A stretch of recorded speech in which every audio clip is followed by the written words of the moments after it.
All right, guys, welcome back, everyone. So today I'm going to show you my absolute favorite lure for casting for trout. Okay, so avid fisherman here, of course, as you've seen the channel, I do a ton of fly fishing, specifically for trout and bass.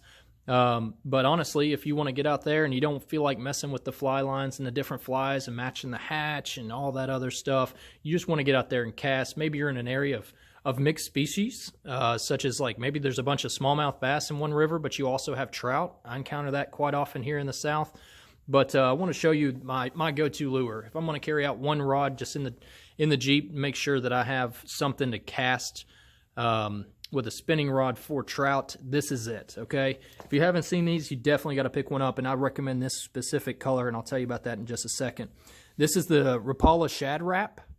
So it's a freshwater Rapala Shad Rap, and the color is hot steel.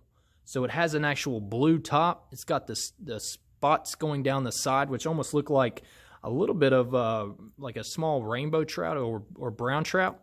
It's got the yellow sides and a bright orange bottom. This lure right here in this color scheme, it doesn't matter if it's a cloudy day, a sunny day, water is rushing fast and hard or slow and still as a Sunday morning. This is the go-to for me for trout, okay? The reason is, what I can figure, of course, I'm no marine biologist by any means, but what I found with this lure right here is it's action, and of course it does have some rattle to it. The action and the rattle, of course, are going to get their attention, but the color, they can see this thing a mile off, and they come swimming from often underneath rocks or behind eddies, and they will literally come straight out in the current 6 or 8 feet chasing this lure down just to get attached to it, okay?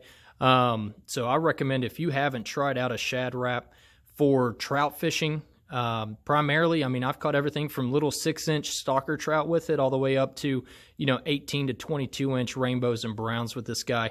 I found, honestly, a lot of times it's a lot of fun to throw it out behind the boat and just troll it as you're, drag drifting down a river in your boat, maybe even fly casting off the front for some trout with some streamers. Have this guy just digging in the back with its action and everything. I wouldn't be surprised you spend more time reeling in fish with this than anything that you're matching the hatch with. So, like I said, don't go too big on the body profile. You want to keep it small to entice the smaller trout as well as the bigger trout. They want a meal that they can actually eat. Rule of thumb with me with this is if it's the water's moving fast and hard, this is your route to go with, opposed to overslinging 6-inch streamers all day. I recommend everybody pick it up. Typically, these right here, they dive to a 4 to 9 foot depth.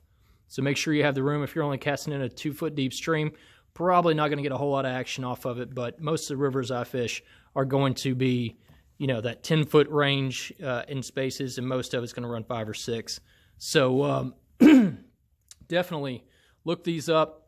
Buy them offline. I found mine at Bass Pro Shops. Awesome place. They have tons of colors, but blue steel, this is the route to go if you want to catch bigger trout on a spin cast. My absolute favorite lure, guys.